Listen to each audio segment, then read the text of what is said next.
사랑을 들려 어두운 밤에 캄캄한 밤에 새벽을 찾아 떠난다. 종이 울리고 닭이 울어도 내 눈에는 오직 밤이었어. 우리가 처음 만난 우리가 처음 만난 그때는 차가운 새벽이었어. 당신 눈 속에 여명 있음을 나는 느낄 수가 있었어. 오주여 당신께 오주여 당신께 감사하리라. 실로암 내게 주심을 나에게 영원한 사랑 속에서 깨이지 않게 하소서. 어두운 밤에 캄캄한 밤에 새벽을 찾아 떠난다.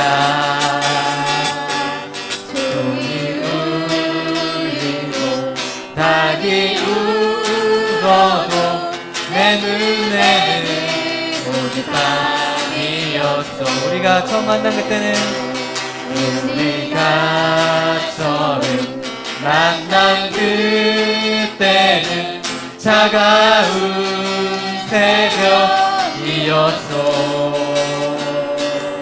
당신 눈 속에 여명 있음을 나는 느낄 수가 있었어. 오주여 당신께 감사하리라. 실로암 내게 주심을 나에게 영원한 사랑 속에서 깨지 않게 하소서. 오주여 당신께 오주여 당신께 감사하리라. 실로암 내게 주심을 나에게 영원한 사랑 속에서 떠나지 않게 하소서. 할 수 있다 하시니는 나의 능력 주 하나님. 의심 말라 하시고 물결이 거라 하시네. 할 수 있다 하신 주, 할 수 있다 하신 주. 믿음만이 능력이라 하시네. 믿음만이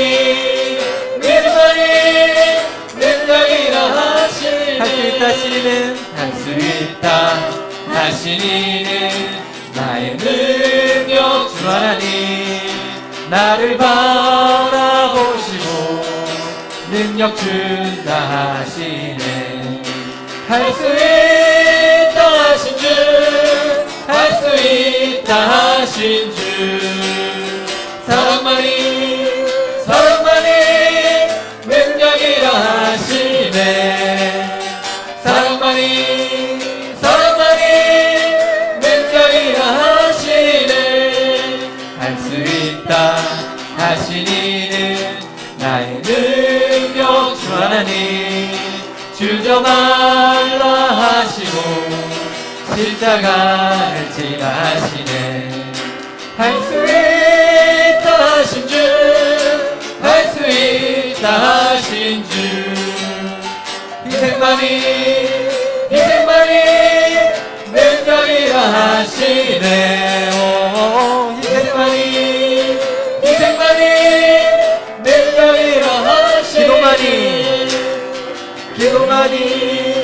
기도만이 능력이라 하시네. 기도만이 능력이라 하시네. 우리의 소망만이 능력이라 하시네. 소망만이 능력이라 하시네. 아멘. 우리에게 능력 주시고 소망 주시는 하나님께 감사 영광 박수 올려드리겠습니다.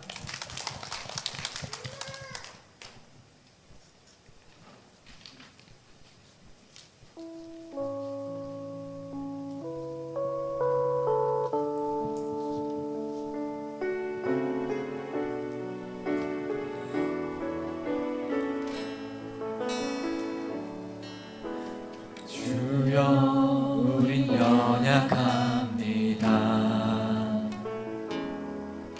우린 오늘을 힘겨워 합니다. 주 뜻 이루며 살기에 부족합니다. 우린 연약합니다. 주여 우린 넘어집니다. 주여 우린 넘어집니다. 우린 하루 또 실수합니다. 주의 긍휼을 구하는 죄인입니다. 우린 주만 바라봅니다.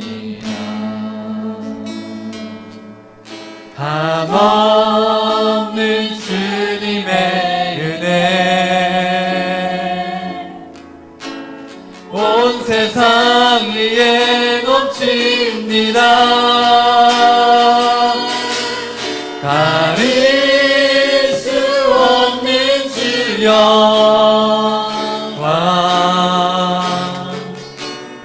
온 땅 위에 충만합니다. 주님만 이 길이 오니 우린 그 길 따라갑니다. 그날에 우릴 이루신 주는 완전합니다. 다시 한번 고백하겠습니다. 주여 우린 연약합니다. 오늘 하루를 힘겨워 합니다. 주 뜻 이루며 살기에 부족합니다. 우린 연약합니다. 주여 우린 넘어집니다. 주여 우린 넘어집니다. 오늘 하루 또 실수합니다. 주의 긍휼을 구하는 죄인입니다. 우리 주만 바라봅니다. 한없는 주님의 은혜 한없는 주님의 은혜 온 세상 위에 넘칩니다. 가릴 수 없는 주 영광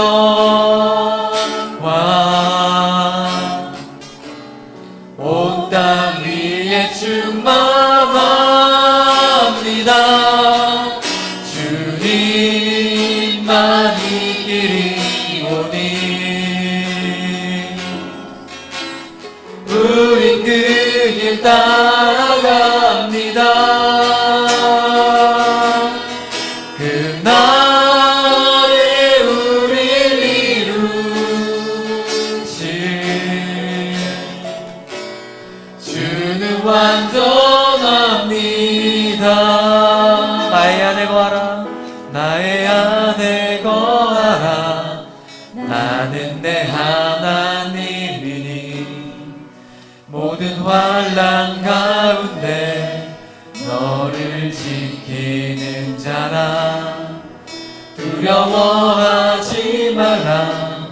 내가 널 도와주리니 놀라지 말라. 내 손 잡아주리라. 나의 안에 거하라. 나의 안에 거하라. 나는 내 하나님이니 모든 환난 가운데 너를 지키는 자라. 두려워하지 말라. 내가 널 도와주리니 놀라지 말라. 내 손 잡아주리라. 내가 너를 지명하여 불렀나니 너는 내 것이라. 내 것이라. 너의 하나님이라. 내가 너를 보배롭고 존귀하게 여기노라. 너를 사랑하는 내 여호와. 나의 안에 거하라. 나의 안에 거하라. 나는 내 하나님이니 모든 환난 가운데 너를 지키는 자라. 두려워하지 말라. 내가 널 도와주리니 놀라지 말라. 내 손 잡아주리라. 내가 너를 지명하여 불렀나니 내가 너를 지명하여 불렀나니 너는 내 것이라. 내 것이라. 너의 하나님이라. 내가 너를 보배롭고 존귀하게 여기노라. 너를 사랑하는 내 여호와. 나의 길 오직 그가 하시나니 나의 길 오직 그가 하시나니 나를 단련하신 후에 내가 정금같이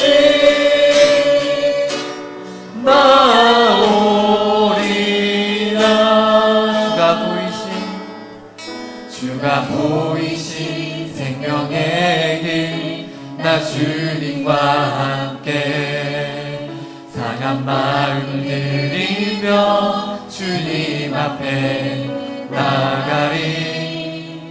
나의 의로움이 되신 주 그 이름 예수. 나의 길이 되신 이름 예수.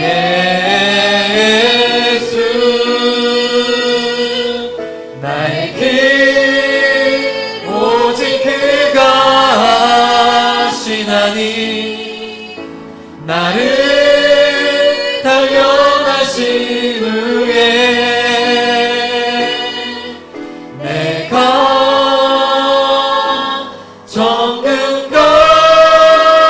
정금같이 나오리라. 다시 한번 고백하겠습니다. 주가 보이신 생명의 길. 나 주님과 함께 상한 마음 들이며 주님 앞에 나가리. 나의 의로움이 되신 주 그 이름 예수. 나의 길이 되신 이름 예수.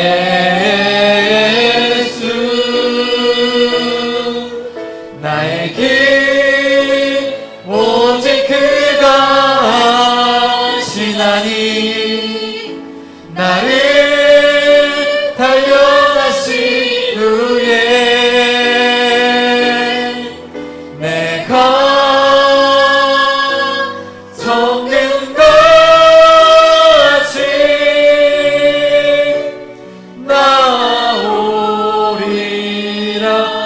길 오직 그가 하시나니 나의 길 오직 그가 하시나니 나를 달려가신 후에 내가 정금같이 나오리라. 시간 다 같이 기도하며 기도하겠습니다. 하나님, 오늘 이 시간 확신을 기도합니다. 하나님, 나의 확신 가운데 계시옵소서. 하나님, 내가 어떤 길을 가든 아버지요, 내가 어디에 있든 아버지, 그것이 주님께서 나와 함께 하신다는 그 확신, 아버지, 그들이 주님께서 지명하신다는 그 확신, 주님께서 내 앞길을 인도하시는 그 확신 가지고 내가 살아갈 수 있게 인도하시옵소서. 아버지, 나의 판단과 나의 기준과 나의 잣대와 나의 생각을 모두 저버리 주시옵소서. 나의 기준으로, 나의 생각으로, 나의 마음으로 그것을 생각하지 않도록 도와주시옵소서. 라고 이 시간 다 같이 주님 외치면서 기도하겠습니다. 주여! 주여, 아버지, 나의 생각과 나의 판단 모두 내려놓게 주시옵소서. 나의 길 오직 그가 하시나니 아버지, 우리 찬양처럼 나의 고백을 좀 원합니다. 아버지, 나의 고백처럼 아버지, 나의 길 오직 그가 하시나니 아버지, 나의 판단과 나의 생각을 모두 내려놓게 주시고 주님께 나와 함께 하시는 확신, 아버지, 십자가 목에 도와하시는 그 확신 가지고 아버지, 내가 함께 할 수 있도록 인도해 주시옵소서. 나의 길, 아버지, 내가 정말 내 판단에 내 임의대로 생각하는 것이 아니라 아버지, 우리 주님 모든 것을 주님께 맡기며 주님께 모든 것을 의탁하며 주님께서 모든 마태복음 4장 1절부터 11절까지 말씀 우리 한 절씩 교독하고 마지막 절은 함께 읽겠습니다. 그때 예수께서 성령에게 이끌려 마귀에게 시험을 받으러 광야에 가사 40일을 밤낮으로 금식하신 후에 죽으신지라. 시험하는 자가 예수께 나와서 이르되 내가 만일 하나님의 아들이거든 명하여 이 돌들로 떡덩이가 되게 하라. 예수께서 대답하여 이르시되 기록되었을 때 사람이 떡으로만 살 것이 아니요 하나님의 입으로부터 나오는 모든 말씀으로 살 것이라 하였느니라 하시니 이에 마귀가 예수를 거룩한 성으로 데려다가 성전 꼭대기에 세우고 이르되 내가 만일 하나님의 아들이거든 뛰어내리라. 기록되었을 때 그가 너를 위하여 그의 사자들을 명하시리니 그들이 손으로 너를 받들어 발이 돌에 부딪히지 않게 하리로다 하였느니라. 예수께서 이르시되 또 기록되었을 때 주 너의 하나님을 시험하지 말라 하였느니라 하시니 그리고 지극히 높은 산으로 갔으니 천하만국과 그 영광을 보여 이르되 만일 내게 엎드려 경배하면 이 모든 것을 내게 주리라. 이에 예수께서 말씀하시되 사탄아 물러가라. 기록되었을 때 주 너의 하나님께 경배하고 다만 그를 섬기라 하였느니라. 이에 마귀는 예수를 떠나고 천사들이 나와서 수종드니라. 아멘. 소셜 네트워크 서비스라고 합니다. 요즘 SNS를 뜨겁게 하는 이슈 중에 하나가 스타들의 민낯 얼굴 공개입니다. 이것은 외국 배우들로부터 시작돼서 이 이슈는 한국에까지 오게 됩니다. 그러면서 그 열기를 더해가고 있는데요. 기존 우리가 알고 있던 그 배우의 모습이 아닌 화장도 하지 않고 머리도 있는 모습 그대로 풀어헤치고 아무것도 꾸미지 않은 모습을 그대로 사진으로 찍어서 SNS에 올리기 시작합니다. 우리가 알던 모습이 그 배우가 맞나 싶을 만큼 어색함을 느끼기도 하는 것이 사실인데요. 그런데 왜 이런 열풍이 시작되었을까요? 어찌 보면 민낯을 보이고 또 쌩얼, 소위 말해서 쌩얼이라고 하는데 쌩얼을 대중에게 알린다는 것은 그만큼 이 외모 지상주의에서 자기 가치를 하락시키는 것일 수도 있습니다. 그럼에도 그들이 찾고자 했던 것이 무엇이었을까요? 그 사진을 올리면서 또 글을 통해서 그들이 얻고자 했던 것이 무엇이었을까요? 바로 자기 자신이라고 그들은 고백하고 있습니다. 카메라 앞에 서며 또 대중 앞에 서며 자기 자신의 진짜 모습이 아니라 외모 지상주의의 그 트렌드에 갇혀진 그것에 맞춰진 나의 모습으로 서게 된다라는 것을 그들의 고백이 그렇더라고요. 오늘의 주제가 바로 나는 과연 어떤 존재인가? 라는 이 질문에서 시작하고자 합니다. 지난주에 말씀드렸던 것처럼 우리 모두는 행복한 인생을 살아가길 원합니다. 우리 중에 누구도 불행한 삶을 살고 싶은 사람은 아무도 없을 거예요. 그런데 우리가 찾는 그 참된 행복의 가치는 참된 나 자신을 발견했을 때 가능하다라는 것입니다. 그렇다고 해서 여러분들이 이제 다음 주부터는 화장하시지 말고 민낯으로 오시라는 말씀이 아닙니다. 교회가 큰 위기에 봉착할 수가 있습니다. 우리는 살아가면서 무의식 가운데 끊임없이 우리 자신을 향해서 질문합니다. 나는 과연 어떤 존재인가? 나는 과연 어디서 온 존재인가? 또 나는 무엇을 목적으로 살아가는 존재이고 어디로 향하는 존재인가? 또 나는 얼마나 괜찮은 사람이지? 다른 사람이 나를 봤을 때 어떤 존재로 나를 보는가? 이런 것에 대한 관심을 많이 갖습니다. 제가 가끔 이제 대전 고향을 떠나서 이곳에서 사역을 하고 있는데, 이제 대전에서 있는 그 중고등학교 동창들과 가끔 통화를 하고 가끔씩 정말 만남을 갖기도 하고 그러는데, 그때 정말 오랫동안 그렇게 연락이 안 되다가 연락이 되는 친구들이 있어요. 그러면 너 왜 그동안 연락 안 했니? 왜 그동안 모임에 안 나왔니? 그렇게 이야기하면은 나는 뭐 이 나이 먹도록 결혼도 하지 못하고 직장도 변변치 못하고 너희들 앞에 설 용기가 없었어 라고 이렇게 고백을 해요. 그 친구가 생각했던 것은 자기의 그 직업, 자기의 그 직업의 정체성을 갖고 있었다는 것입니다. 지금이야 우리가 혼자 밥 먹는 사람들이 혼밥족이라고 하잖아요. 근데 불과 몇 년 전만 해도 우리가 식당에서 혼자 밥을 먹는다는 건 굉장히 용기 있는 선택이었습니다. 내가 혼자 밥을 먹었을 때, 식당에서 혼자 밥을 먹었을 때 식당 사람들, 식당 직원들은 나를 어떻게 생각할까? 식당에 있는 사람들은 혼자 밥 먹는 나의 모습을 보면서 어떤 마음을 가지고 있을까? 우리는 다른 사람들이 나를 어떻게 생각하는 것에 대해서 굉장히 큰 관심을 갖고 있다는 것입니다. 사람들은 이렇게 자신이 어떻게 비춰지는지를 중요하게 생각합니다. 우리도 그렇고요.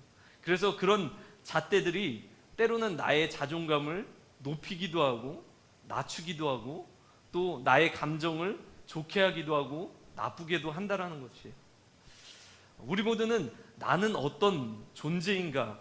라는 질문을 하며 늘 하고 살아가는데, 사람들의 그런 자신의 정체성을 정의하는 첫 번째 조건으로 내가 무엇을 하는가에 관심을 갖는다라는 것입니다. 이것은 쉽게 말해서 직업을 의미하는 거예요.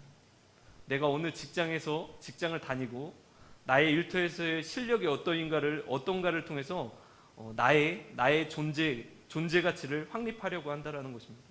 어떤 사람에게 자기 자신을 소개할 때 무엇이라고 하죠? 나는 어디에서 일하고 있는 누구누구라고 합니다. 나는 철원 만나기 위해서 사역하고 있는 김재현 목사라고 그렇게 소개합니다. 또 어느 직장에 취업을 하기 위해서는 이력서 같은 걸 보내게 됩니다. 자기소개서 같은 걸 보내게 돼요. 그곳에서 내가 그동안 어떤 일을 해왔고 어느 곳에서 어느 직장에서 어떤 일을 해왔는지를 그렇게 이야기하게 됩니다. 그럼 그 회사에서 나라는 사람의 그 정체성을 그 직업에 두고 있기 때문에 이 사람을 쓸 것인지 말 것인지를 판단하게 되는 것이죠.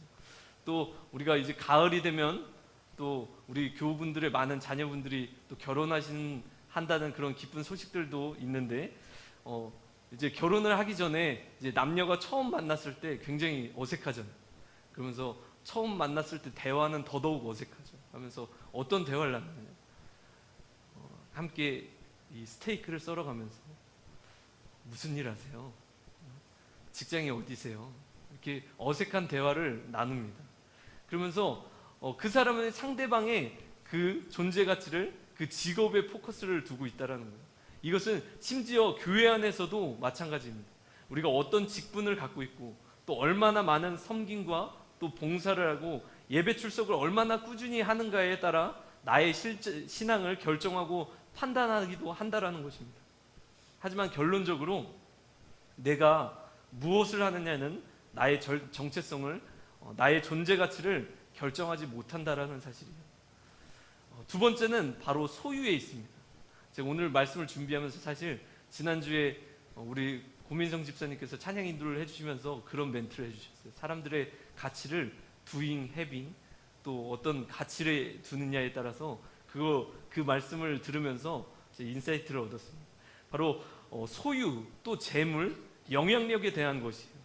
특히나 이 물질 만능주의 사회에서 이 돈의 이 물질의 많고 적음은 어떤 한 인간을 결정하는 일에서 아주 중요한 잣대로 여겨지고 있습니다. 능력과 상관없이 돈이 많은 사람이 갑의 자리에 있고 돈이 없는 사람은 을의 위치에 있는 것이 당연지사로 여겨지는 것이 이 시대의 흐름이에요. 이것은 어떤 사람에게는 학교가 될 수도 있고, 어떤 사람에게는 재물의 많고 적음이 될 수 있고, 어떤 사람에게는 회사를 다니고 안 다니고에 따라서 그것이 결정될 수도 있습니다. 교회 안에서도 내 사역의 범위가 어느 정도이고, 또 교회 안에서 내가 알고 있는 사람이 우리 교회야 뭐 이렇게 다 두루두루 다 알고 있지만, 대형 교회를 가시면 정말 모르는 사람들이 정말 많아요. 사역자들도 막 모르는 사람들이 정말 많은데, 내가 얼마나 많은 사람들을 알고 있고 그들과 교제하느냐에 따라서 나의 영향력을 결정짓고 있는다라는 것입니다. 목회자들에게도 유혹이 있는 것 같아요. 얼마나 더 많은 교인의 숫자를 보유하고 있고, 얼마나 더 큰 교회의 사이즈를 가지고 있느냐에 따라서 그 목회자의 존재 가치를 잘못되게 결정한다라는 것이에요. 마지막으로 정체성을 판단하는 기준으로 다른 사람들이 나에게 대해서 무엇이라 말하는가입니다. 그리고 이미지에 관한 것들이에요. 사람들의 욕구가 처음에는 더 많은 물질을 소유하는 것에 있다가 그것을 이루게 되면 사람들로부터 명예를 얻고 싶어 한다라고 합니다. 그만큼 명예와 사람들로 받게 되는 그 이미지는 나를 결정하는데 아주 중요한 기준으로 생각한다라는 거예요. 여러분들 청소년들 사이에서 직업, 그 원하는 직업 1순위가 뭔지 아신가요? 의사? 변호사? 아니에요. 연예인. 그래서 연예인이 직업은 1위입니다. 자신의 그 꿈을 찾아서 연예인에 데뷔하기까지 정말 많은 노력을 해요. 그런데 그렇게 그렇게 연예인의 자리에 올랐을 때 그들은 어떤가요? 거기에서 끝이 아닙니다. 자신의 인기가 어느 정도인지, 또 자신의 검색 순위는 어느 위치에 있는지 늘 점검하고 확인하게 됩니다. 연예인뿐만이 아닙니다. 우리 모두는 사람들 앞에서 어떤 모습으로 내가 비춰지는지에 대해서 정말 많은 관심을 갖고 있습니다. 사실 선한 용도로 SNS가 사용하는 사람들도 많이 있지만, 그렇지 않고 정말 단순히 나의 인기를 과시하고 싶은 그런 욕구 때문에 이 SNS를 하는 사람들도 적지 않게 있습니다. 제가 예전에 한 청년부의 한 친구가 저에게 오더니 그런 이야기를 하는 거예요. 전도사님 정말 실망이라고. 그래가지고 이 친구는 굉장히 신실한 친구고, 이제 우리 교회로 말씀드리자면은 속장이었어요. 이제 청년 중에 셀 리더였는데, 그 친구가 갑자기 얼굴에 인상을 쓰면서 저에게 오면서 진지하게 정말 실망했다는 거예요. 그래서 내가 뭘 잘못했을까 하면서 뭐 때문에 실망했는지 물어보니까, 왜 제가 그 페이스북에 사진 올렸는데 좋아요를 안 누르시냐고, 왜 보기만 하고 눈팅만 하시고 왜 좋아요를 안 누르시냐고 하면서 제가 큰 깨달음을 얻었어요. 역시 보기만 하고 가면 안 되는구나. 반드시 좋아요를 눌러야 되는구나. 그런 깨달음을 얻었습니다. 그래서 많은 자매들이 그런 것 같아요. 많은 형제들도 그런 것 같아요. 그 SNS에 그 한 장의 사진을, 한 장의 그 완벽한 각도에 완벽한 그 사진을 얻기 위해서 정말 수백 장, 수천 장의 그 셀카를 찍는 거 아닌가요? 그런데 여러분들, 내가 무엇을 하고 또 내가 무엇을 소유하고 다른 사람들이 나에 대해서 무엇으로 말하는가, 이것은 나의 존재 가치를 결정하는 데 중요하고 필요한 사실 요소들이에요. 하지만 이것들을 통해서 우리의 정체성, 또 우리의 존재 가치를 찾으려고 할 때 우리는 끊임없이 인생의 롤러코스터를 탈 수밖에 없다라는 것입니다. 조금만 일이 잘 되고 또 영향력이 좋고 또 남들로부터 좋은 소리를 들을 때는 나의 존재 가치가 한없이 올라가는 것 같아요.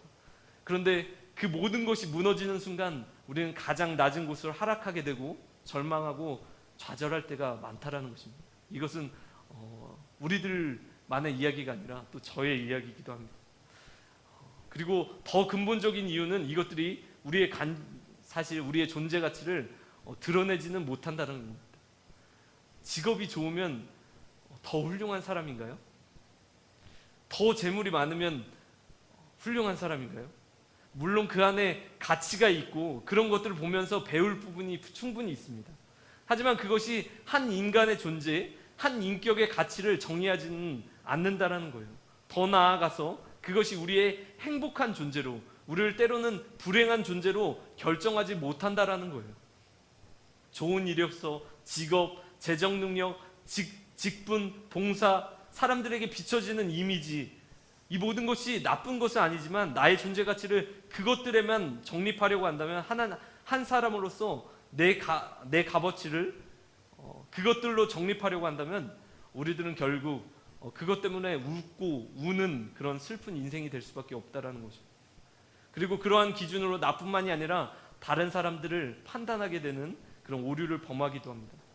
오늘의 이 자신의 정체성에 대한 그 시험을 오늘 본문에 예수님께서도 동일하게 겪으셨습니다. 예수님께서도 동일하게 시험을 받으셨어요. 사막에서 시험을 받으며 3절 말씀에 보니까 내가 만약 하나님의 아들이거든 증명하라 라고 그렇게 시험을 받으십니다. 그러면서 첫 번째 시험이 돌을, 우리가 잘 알고 있는 것처럼 돌을 떡덩이로 바꾸라고 하신 그런 시험이었습니다. 저는 이 말씀을 묵상하면서 그런 생각이 들었어요. 왜 예수님은 이런 선택을 하셨을까? 왜 예수님은 이 성경 본문의 이 내용이 아니라 정말 그 사단의 그 요구대로, 사단의 그 시험대로 정말 돌들을 떡덩이로 바꾸시면서, 자, 봤잖아. 돌을 떡으로 바꾸는 거 봤지? 너 내가 누군지 아니? 나 하나님의 아들이야. 왜 이런 결정을 하지 않으셨을까? 그런 생각을 했습니다. 하지만 예수님은 행위에 자기 자신이 무엇을 하는 것에 대해서 자기 정체성을, 자기의 존재 가치를 두시지 않으셨습니다. 오히려 하나님의 아들이신 예수님께서 하나님의 말씀으로 그 사단을 물리치시고 자신의 존재 가치를 빛내셨다라는 것입니다. 두 번째는 예수님께서도 두 번째 시험을 받으셨습니다. 그것이 소유에 대한 시험이었어요. 이제 인카네이션이라고 하는데 예수님께서 성육신이 되셔서 인간의 몸으로 오셨다라는 것이 인카네이션입니다. 그렇기 때문에 예수님께서는 신학적으로도 100% 신이신 동시에 100% 인간이십니다. 100% 인간이시라는 것은 무엇일까요? 예수님도 동일하게 배고프면 먹지 않으시면 굶주리셨고 주무시지 않으시면 피곤하셨다라는 것입니다. 그만큼 우리가 느끼는 그 감정 그대로 예수님께도 동일하게 느끼셨다라는 것입니다. 예수님도 왜 인간이신 예수님께서 소유욕이 없으셨겠어요? 하지만 예수님의 관심은 소유에 있지 않고 온 인류를 구원하는 사명에 있으셨다라는 것입니다. 마지막으로 세 번째 예수님께 찾아온 시험은 바로 너의 그 신격을 과시하라는 것이었습니다. 가장 오늘 본문 4장 5절부터 7절에 나와 있는데 가장 높은 곳이라고 그렇게 이야기하고 있습니다. 가장 잘 보이는 곳에서 천사들의 배웅을 받으며 내려온다면 그것을 지켜보는 사람들은 많은 사람들에게 자신의 가치를 나타낼 수 있을 거예요. 아, 저분 정말 하나님의 아들이시구나, 그렇게 봤을 수도 있습니다. 슈퍼맨이 그렇잖아요. 슈퍼맨이 영화에 보면은 정말 가장 높은 곳에서 위기의 순간에 그렇게 슈퍼맨 하면서 내려오잖아요. 그 사람들을, 위기에 처한 사람들을 구해주잖아요. 그런데 예수님은 달라요. 예수님은 정말 가장 높은 곳에서 받게 될 영광 대신에 가장 낮은 곳에서 자신 있게 죽음을 맞이하십니다. 바로 십자가를 통해서 그 구원을 완성하십니다. 오늘의 말씀을 생각하면서 또 묵상하면서 이 인간으로 몸으로 오신 예수님께서 어떻게 이 시험들을 이기실 수 있었나요? 그것은 시험이 있기 바로 직전에 사건을 보면 알 수가 있습니다. 오늘 본문을 읽진 않았지만 오늘의 시험 직전에는 예수님께서 세례 요한을 통하여서 그렇게 세례를 받는 그런 장면이 나옵니다. 하늘이 열리고 하나님의 성령이 비둘기같이 내렸다라고 합니다. 그리고서 하늘로부터 소리가 들려옵니다. 우리 함께 마태복음 3장 17절 말씀 함께 읽어보길 원합니다. 함께 읽겠습니다. 하늘로부터 소리가 있어 말씀하시되 이는 내 사랑하는 아들이요 내 기뻐하는 자라 하십니다. 아멘. 여러분들 예수님의 그 존재가치, 예수님의 그 정체성이 어디에 있었는지 아시나요? 예수님은 바로 하나님께 사랑받는 자였다라는 것입니다. 사랑하는 것만이 아니라 기뻐하신다라고 말씀하십니다. 이것은 예수님을 통해서 자녀된 우리에게도 주시는 그런 동일한 말씀인 줄 믿습니다. 이 시기는 예수님께서 사역을 시작하기 이전의 일이었습니다. 공생애를 시작하시고 그 어떤 유창한 설교도, 그 어떤 정말 치유의 사역도, 그 어떤 놀랄만한 기적도 행하시기 이전의 일이었습니다. 하나님께서 당신의 아들이신 예수 그리스도를 사랑하고 기뻐하셨던 것처럼 동일하게 우리의 존재 자체를 기뻐하신다라고 말씀하고 계십니다. 우리의 행위를 통해서 사랑하시는 것이 아닙니다. 물론 우리의 삶도 잘 살아야 합니다. 하지만 행위를 통해 우리의 정체성이, 우리의 존재 가치가 그렇게 정립되지 않는다라는 거예요. 똑바로 살아야 구원받거나 사랑받는 것이 아니라 구원받은 자로 합당한 삶을 살기 때문에 우리가 부름받은 것입니다. 우리가 부모님의 마음을 생각하면 이해가 빠릅니다. 정상적인 부모라면 자식이 1등을 해서 또 연예인처럼 잘생겨서 세상에서 성공해서 그 자녀를 사랑하지 않습니다. 물론 자랑스러울 수는 있지 모르겠어요. 하지만 그것을 이루지 못하였다라고 해서 그 자녀를 사랑하지 않는 것은 아닙니다. 물론 자녀들이 잘 되고 또 잘 하기를 바랍니다. 하지만 자녀들이 잘 돼서 사랑하는 것이 아니라 사랑하기 때문에 자녀들이 잘 되는 것을 바라는 것입니다.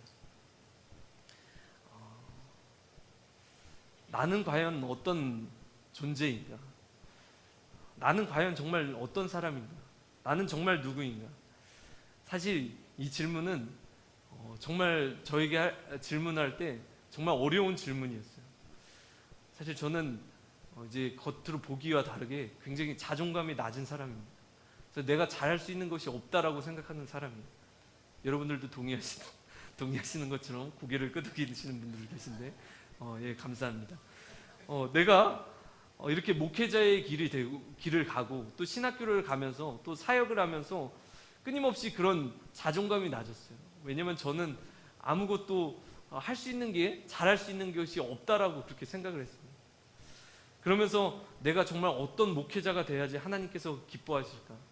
내가 얼마나 큰 목회를 하고 얼마나 큰 교회를 운영해야지 하나님께서 나의 삶을 통해서 기뻐하실까? 그런 질문들을 계속 할 때마다 결론은 나오지 않았습니다. 수도 없이 정말 생각하고 또 고민해봐도 결론은 없었습니다. 결론이 바로 오늘 본문이 결론이었습니다. 하나님은 나의 어떤 목회의 결과를 통해서 저를 사랑하시는 것이 아니라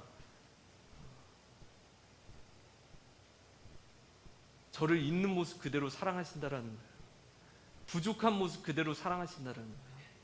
여러분들의 자녀들이 부족하고 연약하고 쓰러지고 나약하지만 그 모습 그대로 사랑하시는 것처럼 우리 하나님께서도 저를, 또 여러분들 한 사람 한 사람을 그렇게 사랑하신다라는 거예요. 하나님께 사랑받은 자, 여러분들도 마찬가지입니다. 주님의 자녀이기에 주님께 사랑받은 자라는 것을 여러분들 꼭 기억하시길 바랍니다. 사단은 끊임없이 우리에게 그렇게 속삭입니다. 네가 할 수 있는 게 뭐야? 네가 갖고 있는 게 뭐야? 사람들이 너에 대해서 뭐라고 말하는지 아니? 끊임없이 우리를 좌절하게 하고 우리를 정죄한다라는 것입니다. 내가 세상에 또 하나님 앞에 무가치한 존재인 것처럼 사단은 그렇게 우리에게 속삭입니다. 그때 여러분, 오늘 이 말씀을 기억하시고 붙드시기를 소망합니다. 여러분들은 하나님의 사랑하는 자요, 또 하나님께서 기뻐하시는 자라는 것을 꼭 기억하시고 인생에 승리하실 수 있는 저와 여러분이 되길 간절히 소망합니다. 아멘. 기도하며 나아가기 원합니다. 하나님,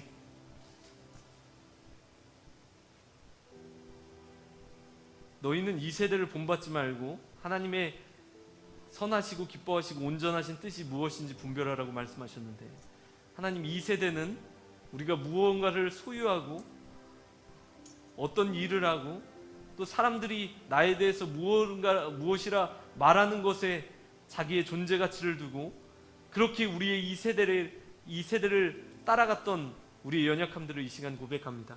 하나님, 나도 더 많이 얻고 싶고 더 높은 자리에 올라가고 싶고 그 욕심들이 어떤 나의 정체성을 다른 사람에게 알리고 싶었던 나의 욕심들을 고백합니다.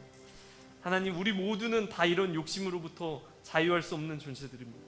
하나님, 그렇지만 오늘 말씀을 통하여서 예수님께서는 자신의 존재 가치를 기적을 통하여서, 이적을 통하여서, 행함을 통하여서 나타내실 수도 있음에도 불구하고 왜 하나님께서는, 예수 그리스도께서는 왜 말씀으로 승리하시고 예수 그리스도께서는 왜 높은 곳에 올라가시지 않고 그 낮은 십자가에 처하시면서 우리를 위하여서 죽으셨는지, 그 목적과 뜻을 우리가 분별하기 원합니다. 깨닫기 원합니다. 알기 원합니다. 하나님, 우리가 예수님을 닮아가는 존재라고 고백하지만, 예수님을 따라가는 존재라고 고백하지만, 우리의 삶은 너무나 예수님과 다른 삶으로 살아가고 있는 우리의 연약함들을 고백합니다. 세상의 그 흐름대로 이 세대를 따라가며 그 가치와 양락을 추구하며 살아가는 우리의 인생을 고백합니다. 우리의 연약함을 고백합니다. 이 시간 회개하는 심령으로, 또 결단하는 마음으로, 이제는 정말 우리는 하나님께 사랑받은 자, 그 한 가지의 그 존재 가치로만 인하여서 우리는 만족합니다라고 고백할 수 있는 우리의 신앙이 되길 원합니다. 우리의 믿음이 되길 원합니다. 우리가 흔들릴 때마다, 넘어질 때마다 성령께서 우리를 붙잡아 주시고 오늘의 말씀을 기억나게 하여 주셔서 사단의 어떤 속삭임 가운데서, 사단의 어떤 그런 회방 가운데서도 우리가 흔들리지 않고 믿음으로 승리할 수 있는 우리 공동체가 우리 자신이 될 수 있도록 도와달라고 시간 함께 말씀을 기억하면서 주여 한번 외치시고 통성으로 기도하며 나아갑시다. 주여. 아버지 하나님, 그렇습니다. 하나님 아버지, 우리는 할 수 있는 것이 없어요. 하나님, 우리는 때론 세상 가운데 거하면서 우리 자신을 보고 너무나 실망하고 좌절하고, 하나님, 우리 자신이 얼마나 무가치한 존재인지 하나님 날마다 내 자신을 탓하고, 하나님 아버지, 그랬던 우리의 모습들을 회개합니다.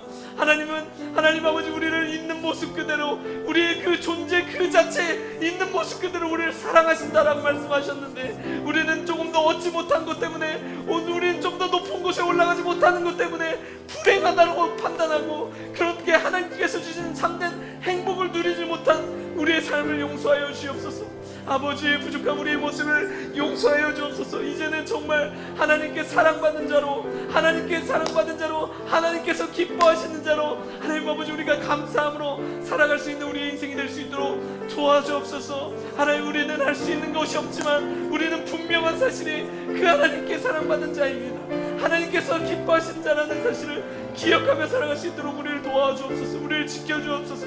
우리가 흔들리고 무너지고 좌절할 때마다 오직 성령께서 우리를 붙들어 주셔서 우리와 함께하여 주셔서 너는 내 아들이라, 너는 내 사랑하는 자다, 너는 내가 기뻐하는 자라는 그 사실을, 그 말씀을 우리가 기억하며 살아갈 수 있도록 주님도 오시고 주님 함께하여 주시옵소서. 하나님 아버지, 우리의 공동체 가운데 함께하여 주시고, 우리의 믿음의 공동체가 우리 안에 정말 참 행복을 누리고 참된 기쁨을 나눌 수 있는 그런 아름다운 믿음의 공동체가 될 수 있도록 주님도 오시고 주님 함께하여 주옵소서.